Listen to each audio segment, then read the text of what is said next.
কোন মানুষ আল্লাহর আইনের বিরুদ্ধে আইন তৈরি করতে পারবে না। সারা দুনিয়ার সমস্ত মানুষ মিলেও আমার আল্লাহর ছোট্ট একটা আইনের বিরুদ্ধে আইন করতে পারবে না। সারা দুনিয়ার 700 কোটি মানুষ যদি একটা আইন করতে চায়, আর আমার আল্লাহ যদি এর বাইরে চান, আমার আল্লাহর আইনের বাইরে গিয়ে 700 কোটি মানুষ একত্রিত হয়েও আল্লাহর ছোট্ট একটা আইনের 1000 ভাগের 1 ভাগ ব্যতিক্রম করবার বিরুদ্ধে যাওয়ার অধিকার নয়। আল্লাহর দল আরেকটা হলো হিজবুশ শাইতান, শয়তানের দল। একটা হলো আল্লাহর অনুসারী, আরেকটা হলো তাগুতের অনুসারী। যেমনি ভাবে প্রতিদ্বন্দ্বী দুইজন প্রার্থীর অনুসারী এক হতে পারে না, যে এক প্রতিদ্বন্দ্বীর অনুসারী হবে সে আরেক প্রতিদ্বন্দ্বীর অনুসারী হতে পারে না, যে অপর প্রতিদ্বন্দ্বীর অনুসারী হবে সে আরেক প্রতিদ্বন্দ্বীর অনুসারী কোশ্চিনকালেও হতে পারে না। তাগুত হলো আমার আল্লাহর প্রতিদ্বন্দ্বী, তাগুত হলো আল্লাহর প্রতিদ্বন্দ্বী। যারা আল্লাহকে সৃষ্টিকর্তা হিসেবে বিশ্বাস করে তারা কোশ্চিনকালেও আল্লাহর প্রতিদ্বন্দ্বী, তাগুতের অনুসারী হতে পারে না। ভাই, অনেকক্ষণ ধরে কোরআনে পাকের অনেকগুলো আয়াতের উদ্ধৃতি আমি দিলাম। আমি একটা কথাই বোঝাতে চেষ্টা করতেছি, সেটা হলো যদি আমি আর আপনি সত্যিকার ইমানদার হতে হয়, সাচ্চা এবং পাক্কা ইমানদার হতে হয়, তাহলে আমাদের সকলকে তাগুতের পথ পরিহার করতে হবে এবং তাগুতকে অস্বীকার করতে হবে। এখন আপনাদের অনেকের মনের মধ্যে ইতিমধ্যে প্রশ্নটা জেগে থাকবে যে এতক্ষণ খালি তাগুত তাগুত শুনতেছি, তাগুত জিনিসটা কি আগে তো সেটা বুঝাইবেন। ভাই বুঝাবো, কিন্তু আগে আপনাদের মনোযোগটা আমি এই পয়েন্টের উপর আকৃষ্ট করার চেষ্টা করতেছি, কারণ এই টার্ম, এই শব্দ, এটা কোরআনে পাকের মধ্যে এত জায়গায় আলোচনা হয়েছে, কিন্তু আমাদের সমাজে তাগুত নিয়ে কোনো আলোচনা নাই। এই জন্য এই শব্দটা শুনলে অনেকের কাছে নতুন বলে মনে হয়, অপরিচিত বলে মনে হয়। শয়তানটা আমাদের কাছে যত পরিচিত, তাগুতটা আমাদের কাছে তত বেশি পরিচিত নয়। কারণ আসল শয়তান হলোই তাগুত। এটাকে আড়াল করে রাখা হয়েছে সমাজ থেকে। আজ নতুন করে ঈমানের জাগরণ তুলতে হবে। তাগুতি সমাজ ব্যবস্থাকে ভেঙে গুড়িয়ে দিতে হবে। তাগুতি সমাজ ব্যবস্থা যতদিন তুমি ভাঙতে না পারবা, ততদিন পর্যন্ত ইসলামী সমাজ গড়তে পারবা না। মুহতারাম হাজিরিন, এই জন্য আমি প্রথমেই এই শব্দটা এতবার উচ্চারণ করলাম যাতে শুনতে শুনতে এই তাগুত শব্দ আমাদের মুখস্থ হয়ে যায়। আপনাদের এই শব্দটা মুখস্থ হয়েছে? কি শব্দ? তাগুত। তাগুত কি জিনিস এখন আমি আপনাদের কাছে তার পরিচয় তুলে ধরতেছি। কোরআনে পাকের অসংখ্য জায়গায় এই শব্দটাকে আল্লাহ পাক প্রয়োগ করেছেন। এজন্য কাদিমান ওয়া হাদিসান, সর্বযুগেই যারা কোরআন ব্যাখ্যা করেছেন, কোরআন নিয়ে আলোচনা করেছেন, তারা সকলেই তাগুতের পরিচয় এবং তার সংজ্ঞা, তার ডেফিনিশন দিয়েছেন। সব কথাগুলো একত্রিত করলে তার যে সার কথা, মূল কথা যেটা দাঁড়ায়, জিস্ট যেটা দাঁড়ায়, সেটা হলো তাগুত কাকে বলা হয়। তাগুত বুঝার জন্য আগে আরেকটা শব্দ বুঝেন, সেই শব্দটা হলো গায়রুল্লাহ। কি শব্দ? গায়রুল্লাহ বুঝেন? একদিকে আল্লাহ, এক এবং অদ্বিতীয় কে? জোরে বলেন। এক এবং অদ্বিতীয় কে? আল্লাহ ছাড়া মহাবিশ্বের মধ্যে বাকি যা আছে সব হলো গায়রুল্লাহ। এক এবং অদ্বিতীয় কে? আল্লাহ ছাড়া মহাবিশ্বের মধ্যে বাকি যা কিছু আছে সব হলো গায়রুল্লাহ। আসমান হলো গায়রুল্লাহ, জমিন হলো গায়রুল্লাহ, মানুষ কি? ফেরেশতা কি? জিন কি? নবী, ওলি, আউলিয়া, যত পীর বুজুর্গ যা আছে সব কি? রাজা, বাদশাহ, উজির, নাজির, মন্ত্রী, এমপি যা আছে সব হলো গায়রুল্লাহ। সব গায়রুল্লাহ। এক এবং অদ্বিতীয় হলেন কেবলমাত্র আমার আল্লাহ। গায়রুল্লাহ বুঝা গেল? বলেন, গায়রুল্লাহ বুঝা গেল? কোন মানুষ যদি কোন গায়রুল্লাহকে আল্লাহর স্থানে বসায়, কোন গায়রুল্লাহকে যদি আল্লাহর আসনে সমাসীন করা হয়, কোন গায়রুল্লাহকে যদি আল্লাহর স্থানে বসানো হয় তখনই সেই গায়রুল্লাহকে বলা হয় তাগুত। খুব সংক্ষেপে বলেছি, খুব সহজ ভাষায়।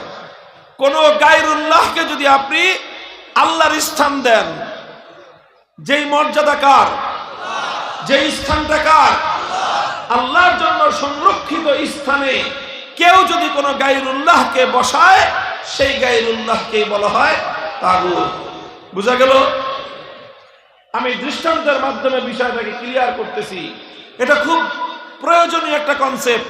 আমি এই আওয়াজ সারা বাংলাদেশে তুলবার চেষ্টা করতেছি, যাতে গোটা বাংলাদেশের বিশেষ করে ইয়াং জেনারেশন তাগুতটাকে ভালো করে চিনতে পারে এবং এই তাগুতের বিরুদ্ধে আগামী দিনে একটা যুদ্ধের ঘোষণা আসবে। সে যুদ্ধের সৈনিকদেরকে তাগুতের বিরুদ্ধে লড়তে হবে। তাগুতের বিরুদ্ধে লড়াই করবার আগে তাগুতকে ভালো করে চিনতে হবে। কথা বলেন ঠিক না বেঠিক? দৃষ্টান্তের মাধ্যমে বুঝেন। যেমন এই মহাবিশ্বের মধ্যে ইবাদতের উপযুক্ত একমাত্র কে? আরো জোরে বলেন, ইবাদতের একমাত্র উপযুক্ত কে? লা ইলাহা ইল্লাল্লাহ, নেই কোনো মাবুদ এক আল্লাহ ছাড়া। কথা ঠিক না বেঠিক? তাহলে ইবাদতের মালিক একমাত্র কে? এখন এই ইবাদত যদি আল্লাহর জন্য না করে কোন গায়রুল্লাহর জন্য করা হয়, তাহলে ইবাদতের মালিক ছিলেন আল্লাহ, ইবাদতের আসনটা হলো কেবলমাত্র আল্লাহর। এখন আপনি সেই আসনে যদি কোনো গায়রুল্লাহকে বসান, তো সেই গায়রুল্লাহকে বলা হবে তাগুত। যেমন সে যুগের মানুষ লাত, মানাত, উজ্জা, হুবাল এই সকল দেব দেবতার পূজা করত, অথচ ইবাদতের মালিক ছিলেন কে? একমাত্র। তো আল্লাহকে ইবাদত না করে আল্লাহর জায়গায় লাত, মানাত, উজ্জা, হুবালের পূজা করা হলো, তো আল্লাহর জায়গায় লাতকে বসানো হলো, তা লাত হলো তাগুত। আল্লাহর জায়গায় উজ্জা, হুবাল, মানাতকে বসানো হলো, এই সকল দেবতাগুলো হলো তাগুত। আজকের বর্তমান যুগে লাত, মানাত, উজ্জা, হুবাল দেবতা নাই, সেখানে আছে এখন দুর্গা, সরস্বতী, কালী ইত্যাদি এই সকল দেবতা। তো যখনই আল্লাহকে বাদ দিয়ে আল্লাহর পরিবর্তে দুর্গার পূজা হয়, তখনই দুর্গাকে বলা হয় তাগুত। আল্লাহকে বাদ দিয়ে সরস্বতীর পূজা হয়, সরস্বতীকে বলা হয় তাগুত। আল্লাহকে বাদ দিয়ে কালীর পূজা যখন হয়, তখনই কালীকে বলা হয় তাগুত। এক অর্থে আল্লাহকে বাদ দিয়ে যখন সূর্যের পূজা করা হয়, সূর্যকে বলা হয় তাগুত। আল্লাহকে বাদ দিয়ে আগুনকে যেই পূজা করা হয়, যে আগুনকে পূজা করা হয়, সে আগুনকে বলা হয় তাগুত। যেই গায়রুল্লাহকে আল্লাহর জায়গায় বসানো হয়, তাকেই বলা হয় তাগুত। তবে ইবাদতের মালিক একমাত্র কে? এটাকেই বলা হয় তাওহীদ, একত্ববাদ। এটাকে কি বলে? এটাকে তাওহীদ বলে, এবং তাওহীদের মধ্যে এটা একটা বিশেষ অংশ, এটাকে বলা হয় তাওহীদ ফিল ইবাদাহ। ইবাদতের মধ্যে একত্ববাদ। এটা কোন একত্ববাদ? বলেন, এটা কোন একত্ববাদ? এটা ইবাদতের মধ্যে একত্ববাদ। এটা কি? কথাটা বুঝতে হবে ভাই, কথাটা না বুঝলে যুদ্ধ করবেন কেমনে? যুদ্ধে যাওয়ার জন্য আমি আপনাদেরকে একটু চিনে আনিতেছি শত্রুকে, যাতে যুদ্ধের ময়দানে গিয়ে আবার শত্রু মনে করে বন্ধুর উপরে আঘাত না করেন, আবার বন্ধু মনে করে শত্রুরে যেন ছেড়ে না দেন। কথা বলেন, দুটারই প্রয়োজন আছে। যুদ্ধে জিততে হলে শত্রুকে বন্ধু মনে করে ছেড়ে দেওয়া যাবে না, আবার বন্ধুকে শত্রু মনে করে আঘাত করা যাবে না। তাহলে আগে শত্রুকে, প্রতিপক্ষটাকে ভালো করে চিনতে হবে, আঘাতটা আপনি কোথায় করবেন। এই জন্য বলছি, ইবাদতের মালিক একমাত্র কে? এটাকে বলা হয় তাওহীদ ফিল ইবাদাহ। ইবাদতের মধ্যে তাওহীদ। যদি কেউ তাওহীদকে বিশ্বাস না করে, যদি কেউ তাওহীদকে না মানে, সে আর কিছু হতে পারলেও ঈমানদার হতে পারে না। কারণ তাওহীদ এটাই হলো ঈমানের মূল কথা, এটা হলো ঈমানের শেকড়। এতক্ষণ আমি যা বললাম, এটা হলো ইবাদতের তাওহীদ। আলহামদুলিল্লাহ, মুসলিম সমাজের মধ্যে ইবাদতের তাওহীদের ক্ষেত্রে বড় ধরনের ত্রুটি নাই, বড় ধরনের ত্রুটি নাই। সমস্ত মানুষ, মুসলমানরা বুঝে যে ইবাদতের মধ্যে আল্লাহর সঙ্গে কাউকে শরীক করা যাবে না। আচ্ছা, আপনাদেরকে আমি একটা প্রশ্ন করি, ভালো করে শুনে জবাব দিবেন। যে কোনো একজন মানুষ যদি এমন হয় যে 24 ঘন্টার মধ্যে 23 ঘন্টা 55 মিনিট সে আল্লাহর ইবাদত করে, আর 5 মিনিট শুধু দুর্গার পূজা করে, কয় মিনিট? আর আল্লাহর ইবাদত করে কতক্ষণ? 23 ঘন্টা 55 মিনিট। আপনারা বলেন তো, এই লোকটা ইমানদার না বেঈমান? কেন? সে তো 23 ঘন্টা 55 মিনিটই এক আল্লাহর ইবাদত করলো, তাহলে সে কেন বেঈমান? কারণ সে ইবাদতের মধ্যে আল্লাহর সঙ্গে 5 মিনিটের জন্য দুর্গাকে শরীক করেছে। কথা ঠিক না বেঠিক?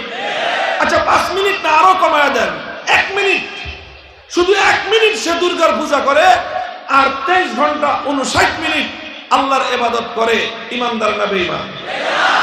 সন্দেহ আছে কোনো? কথাটা কত পরিষ্কার। এজন্য কোন ইমানদার দুর্গার পূজা করে না, কোন মুসলমান সরস্বতীর পূজা করে না, কোন ইমানদার মূর্তির পূজা করে না, কোন ইমানদার সূর্যের পূজা করে না, কোন ইমানদার আগুনের পূজা করে না। কারণ প্রত্যেক ইমানদার জানা আছে যে আল্লাহকে বাদ দিয়ে কোন গায়রুল্লাহর পূজা করলে আর কিছু থাকবে না, অন্তত ঈমান থাকে না। এই জন্য ইবাদতের মধ্যে যে তাওহীদ, এই তাওহীদ আমাদের সমাজে মোটামুটি টিকে আছে, আলহামদুলিল্লাহ বলেন। তবে তাওহীদ শুধুমাত্র ইবাদতের মধ্যেই সীমাবদ্ধ নয়, তাওহীদের আরো পার্ট আছে, আরো বিভাগ আছে। আমি ওরকম আরেকটা তাওহীদের কথা বলছি, যেরকম আসমান এবং জমিনের মধ্যে একমাত্র ইবাদতের মালিক কে? ঠিক ইবাদতের মালিক যেমন এক আল্লাহ, আল্লাহ ছাড়া আর কেউ 1 সেকেন্ডের জন্য ইবাদত পেতে পারে না।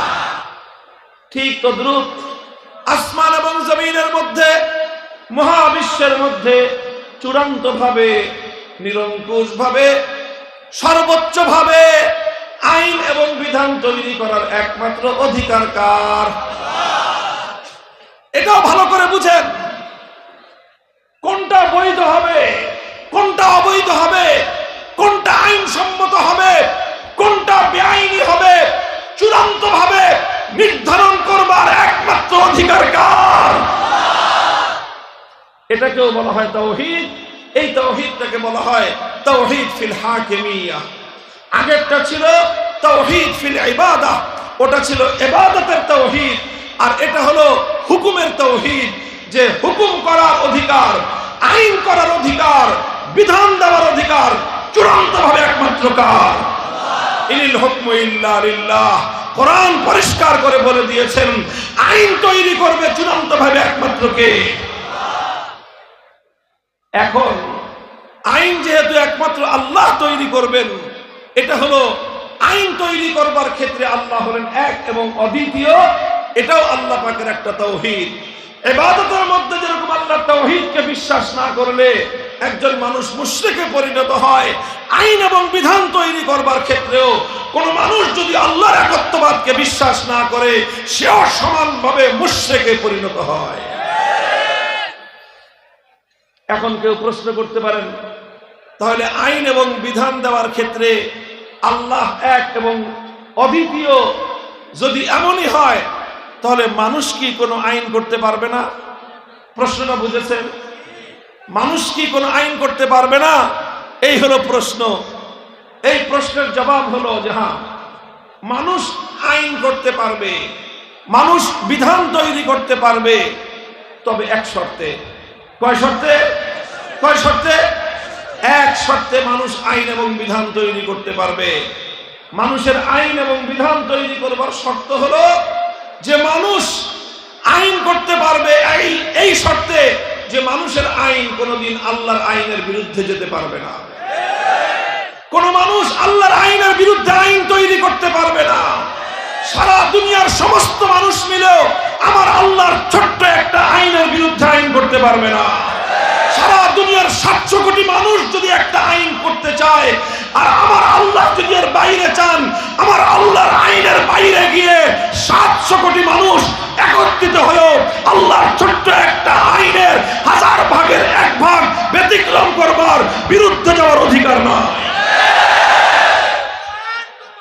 নারায়ে তাকবীর, আল্লাহর আইন চাই, খেলাফতের শাসন চাই। নারায়ে তাকবীর, আল্লাহর আইন চাই, খেলাফতের শাসন চাই। আল্লাহর আইন চাই, কোরআনের শাসন চাই। নারায়ে তাকবীর। এই কথাটা খুবই গুরুত্বপূর্ণ, কারণ আজ এই তাওহীদ ফিল হাকিমিয়া, আইন এবং বিধানের ক্ষেত্রে আল্লাহর একত্ববাদকে অস্বীকার করবার কারণে, আল্লাহর এই একত্ববাদ থেকে দূরে সরে যাওয়ার কারণে হাজার হাজার নয়, লক্ষ লক্ষ নয়, কোটি কোটি মুসলমান ঈমান হারা হয়ে গেছে, মুশরিকে পরিণত হয়ে গেছে, কিন্তু খবর নাই। বহু মুসল্লি আছে ঈমান নাই, বহু আলহাজ হাজি গাজী ঈমান নাই, বহু আছে, কারণ তারা আইনের ক্ষেত্রে আল্লাহর সঙ্গে অহরহ তারা শিরক করতেছে। শিরক করলে কোনো মানুষের ঈমান থাকতে পারে না। সুতরাং মানুষ আইন করতে পারবে, কতটুকু আইন করতে পারবে? আল্লাহর আইনের বিরুদ্ধে যেতে পারবে না মানুষের কোনো আইন।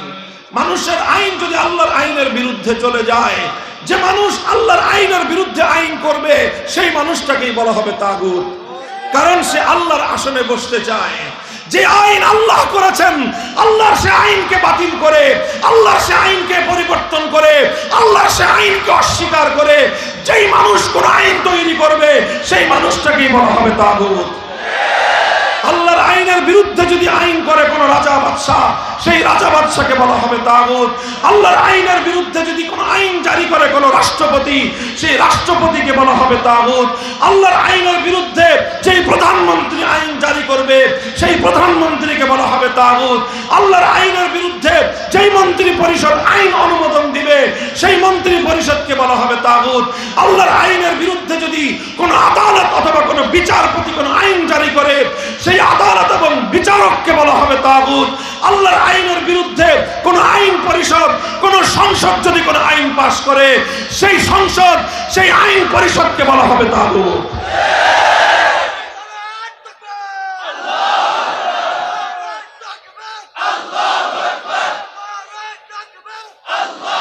মুহতারাম হাজিরিন, কথাটা খুব ভালো করে বুঝবেন।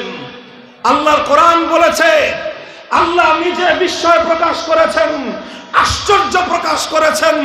আল্লাহ প্রশ্ন রেখে বলেন যে এটা কিভাবে সম্ভব যে কিছু মানুষ যেটা চায়, ইয়াজুমুনা আন্নাহুম আমানু, তারা দাবি করে তারা ঈমানদার, অথচ ইউরিদুনা ইয়াতাহাকামু ইলাত তাগুত, অথচ তারা তাগুতের কাছে বিচার চাইতে যায়, তারা তাগুতের সিদ্ধান্ত মানতে চায়, তারা তাগুতের ফয়সালা চায়। আল্লাহর উপর ঈমান আর তাগুতের ফয়সালা মানা, এই দুটো কশিনকালেও একাকার হতে পারে না। মুহতারাম হাজিরিন, মুসলিম সমাজের মধ্যে, ঈমানদারদের মধ্যে কোনোদিন আল্লাহর আইনকে উৎখাত করে মানুষের বানানো আইন চলতে পারে না। এটা একটা অভিশপ্ত ব্যবস্থা, এটা একটা লানাতের ব্যবস্থা। এই অভিশপ্ত ব্যবস্থা মুসলমানদের মধ্যে শত শত বছর পর্যন্ত ছিল না। কোন ঈমানদার এ কথা কল্পনাও করতে পারত না যে কোন মানুষ আল্লাহর আইনকে উৎখাত করে নিজেরা তার পরিবর্তে আইন তৈরি করতে পারে। মানুষ এত বড় গাদ্দার আর বিশ্বাসঘাতক হতে পারে, মুসলমানরা এটা জানতই না। সর্বপ্রথম মুসলিম সমাজের মধ্যে তাতারি সম্প্রদায়, মঙ্গোলীয়রা মুসলিম দেশগুলোকে দখল করে সেই জায়গাগুলোতে আল্লাহর আইনকে উৎখাত করে মঙ্গোলী এবং তাতারিদের নেতা চেঙ্গিস খানের বানানো আইন তারা মুসলিম জাতির উপর চাপিয়ে দিয়েছিল। সবচেয়ে বড় অভিশাপ মুসলমানদের এই হাজার বছরের ইতিহাসে, ১,৫০০ বছরের ইতিহাসে মুসলিম জাতির উপর যদি সবচেয়ে বড় কোনো অভিশাপ থেকে থাকে, ১,৫০০ বছরের ইতিহাসে মুসলমানদের জন্য সবচেয়ে বড় কোনো বিপদ যদি থেকে থাকে, ১,৫০০ বছরের ইতিহাসে মুসলমানদের জন্য সবচেয়ে দুঃখজনক কোনো বিষয় যদি হয়ে থাকে, মুসলমানরা নিহত হয়েছে এটা দুঃখজনক নয়, হাজার হাজার লক্ষ কোটি মুসলমান শাহাদাত বরণ করেছে এটা তত বড় দুঃখজনক নয়, সারা পৃথিবীর রাজত্ব মুসলমানদের হাত ছাড়া হয়ে গেছে এটা বড় দুঃখজনক বিষয় নয়, দুনিয়ার সম্পদগুলো মুসলমানদের হাত ছাড়া হয়ে গেছে এটা বড় দুঃখজনক বিষয় নয়, মুসলমানদের সন্তানদেরকে তাদের মায়ের এবং সবচেয়ে বড় দুঃখজনক বিষয় হলো মুসলিম জাতির উপরে আল্লাহর আইন উৎখাত করে মানব রচিত তাগুতের আইন চাপিয়ে দেওয়া হয়েছে। এটাই সবচেয়ে বড় অভিশাপ।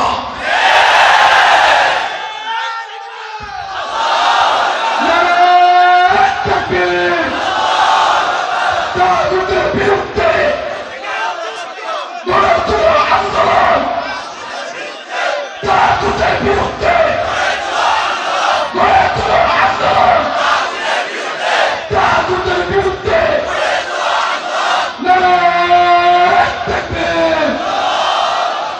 ভাই, ইমানকে হেফাজত করেন, ইমান হেফাজত করেন। ওয়াজ মাহফিল অনেক করেছেন, ওয়াজ অনেক করেছেন, নামাজ পড়েছেন, মিলাদ মাহফিল পড়েছেন, হজ করতে যান বছর বছর, রমজানে রমজানে উমরা করতে যান, অথচ তাগুতের গোলামি করেন। এক কানাকড়ি পরিমাণ মূল্য নাই, এক কানাকড়ি পরিমাণ আপনার এই ইবাদতের কোনো মূল্য নাই।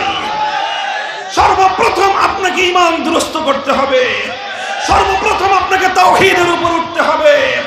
আর তাওহীদের উপর উঠতে হলে তাগুতকে অস্বীকার করতে হবে, তাওহীদের উপর উঠতে হলে তাগুতের বিরুদ্ধে লড়তে হবে, তাগুতের বিরুদ্ধে সংগ্রাম করতে হবে, তাগুতের বিরুদ্ধে যুদ্ধ করতে হবে। যুদ্ধের প্রয়োজন হলে যুদ্ধ করতে হবে, রক্তের প্রয়োজন হলে রক্ত দিতে হবে, জীবন দিতে হলে জীবন দেওয়ার জন্য প্রস্তুত থাকতে হবে।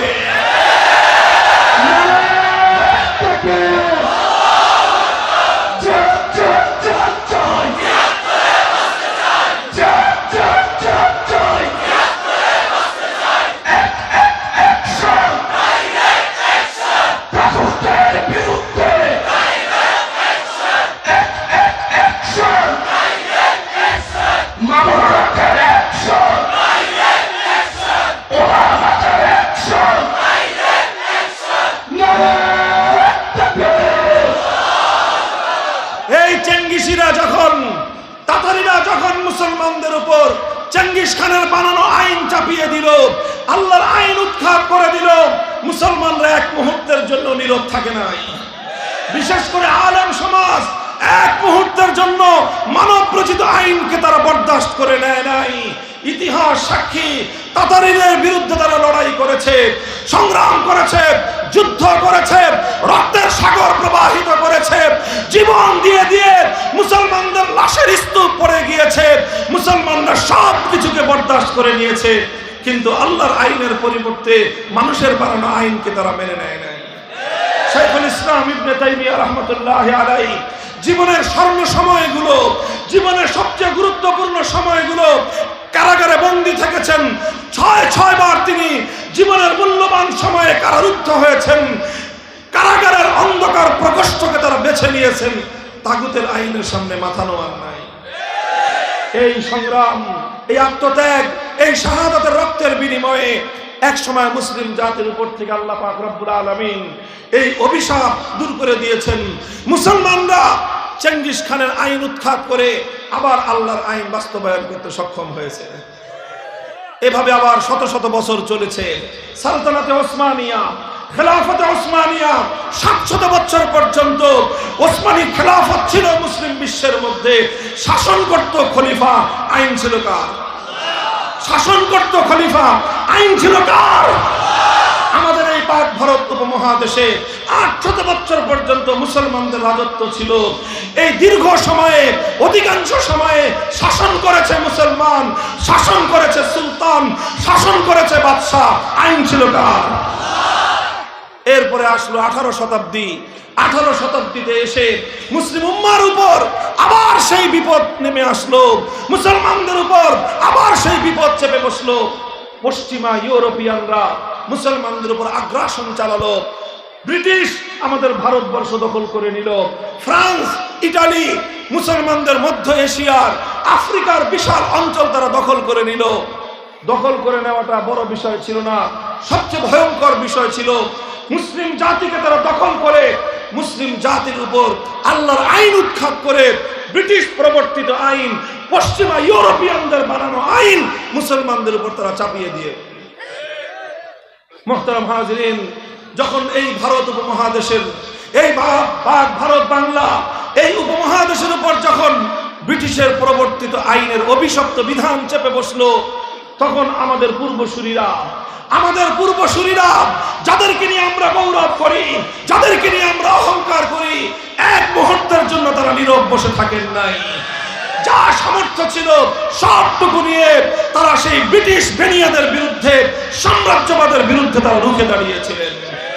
1803 সালে শাহ আব্দুল আজিজ মুহাদ্দিস দেহলভী রহমতুল্লাহি আলাইহি তিনি ফতোয়া জারি করেছিলেন যে এই ভারতবর্ষে মুসলমানদের সংখ্যা যতই থাকুক, ভারতবর্ষে মুসলমানরা যতই নামাজ পড়ুক, যতই রোজা রাখুক, কিন্তু এখন আর এই মুসলিম দেশগুলোতে, এই মুসলিম অঞ্চলগুলোতে আল্লাহর আইন নাই।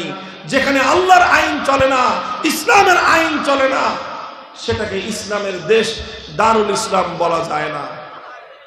তিনি বললেন এটা এখন দারুল হারাম, এটা এখন শত্রু কবলিত দেশ।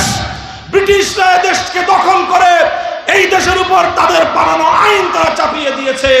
সুতরাং তিনি ফতোয়া জারি করলেন, ব্রিটিশ প্রবর্তিত এই আইন উৎখাত করে আবার আল্লাহর আইন, কোরআনের শাসন ব্যবস্থা ফিরিয়ে আনার জন্য জিহাদ করা প্রত্যেক মুসলমানের জন্য ফরজে আইন।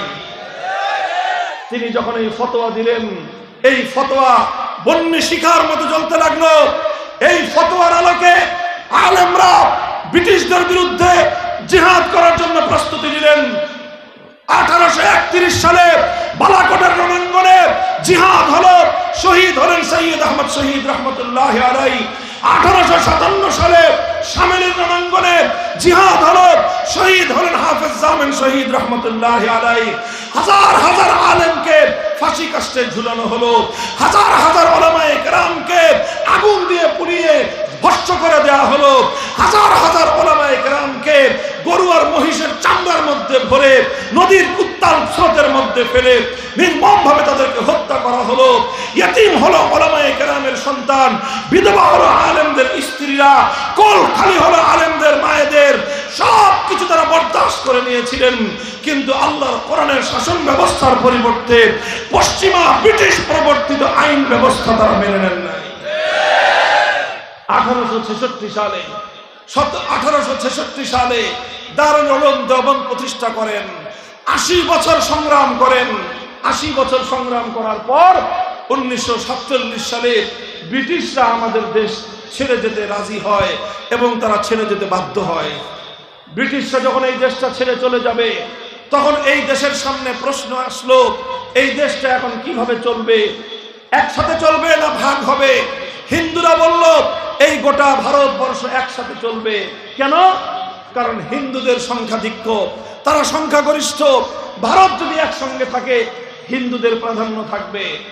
আর অধিকাংশ মুসলমানরা বলল যে না, আমাদের এত বড় দেশের দরকার নাই, আমাদের এত বড় সাম্রাজ্যের প্রয়োজন নাই। আমরা চাই একটা ভূখণ্ড, আমরা চাই একটা মানচিত্র, আমরা চাই একটা দেশ। সেই দেশটা ছোট হতে পারে, সেই দেশটা গরিব হতে পারে, সেই দেশটা অনুন্নত হতে পারে, কিন্তু সিংহভাগ অধিকাংশ মুসলমানের হৃদয়ের তামান্না ছিল আমরা এমন একটা দেশ গড়ব যে দেশে আইন চলবে কার, যে দেশের সংবিধান হবে আল কোরআন।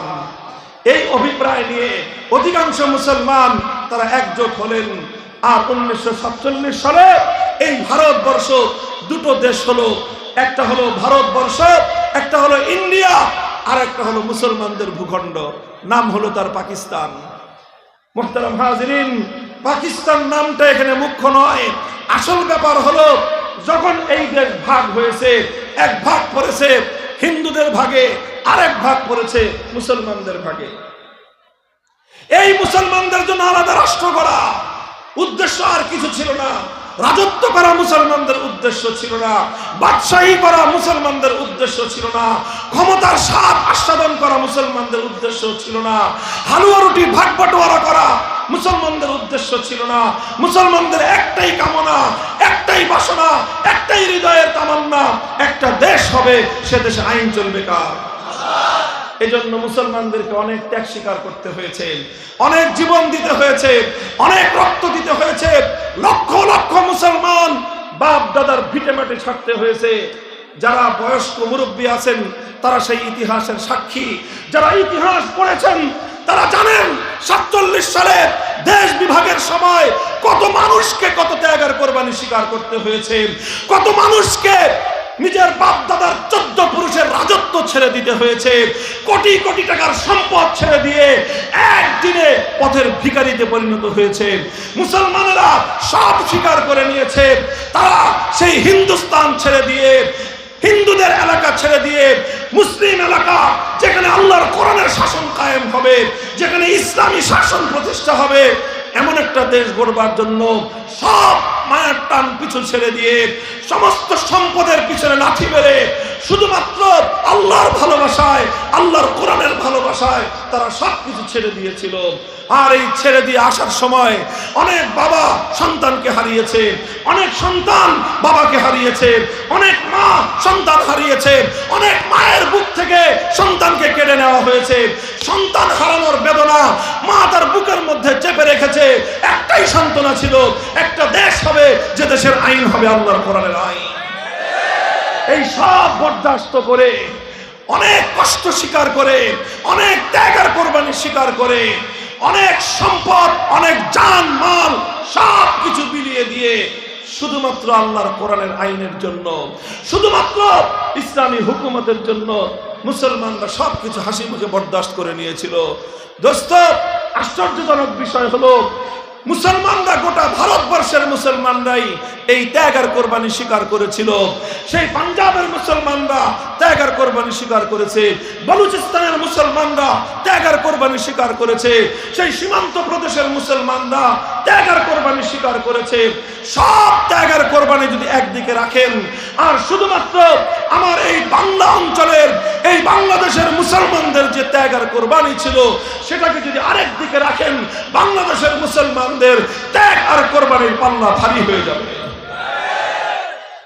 এই আমার দেশ, এই আপনার দেশ, এই আমাদের পূর্বপুরুষদের এই দেশ, এই সোনার বাংলাদেশ, এই দেশের গৌরবোজ্জ্বল ইতিহাস রয়েছে। এই দেশ জন্ম দিয়েছে তিতুমিরকে, এই দেশ জন্ম দিয়েছে হাজী শরীয়তুল্লাহর মতো ব্যক্তিকে, এই দেশ জন্ম দিয়েছে ফকির মজনু শাহকে, আর এমন অসংখ্য আত্মত্যাগী বীর মুজাহিদদেরকে এই মাটি জন্ম দিয়েছে, যারা শুধুমাত্র আল্লাহর জন্য, আল্লাহর আইনের জন্য, আল্লাহর কোরআনের শাসনের জন্য সারা দুনিয়াকে ছাড়তে তারা প্রস্তুত হয়ে গিয়েছে। এই মুসলমান, বাংলাদেশের মুসলমান, এটা আসমান থেকে নামে নাই। আমার বাবা, আপনার বাবা, আপনার দাদা, আমাদের দাদা, আমাদের পূর্বপুরুষরা এগুলো করেছিল। হে মুসলমান, আজ আমাদের লজ্জা হওয়া উচিত, যাদের পূর্বপুরুষরা শুধু আল্লাহর কোরআনের আইনের জন্য সমস্ত কিছুকে ত্যাগ করেছিল, আজ তাদের পরবর্তী পুরুষরা কেউ গণতন্ত্র আব্রাহাম লিঙ্কনের আদর্শের জন্য, আর কেউ কার্ল মার্কস, মাও জেদুং, লেনিনের আদর্শের জন্য লড়াই করো। লজ্জা হওয়া উচিত, কচু গাছে গলায় দড়ি দেওয়া উচিত। এর চেয়ে লজ্জার আর কিছু হতে পারে না। তোমরা জাগো, তোমাদের পূর্বপুরুষদের ইতিহাস পড়ো। আমি যা বলেছি ইতিহাসের সোনালী পাতায় অক্ষরে অক্ষরে লিখিত আছে।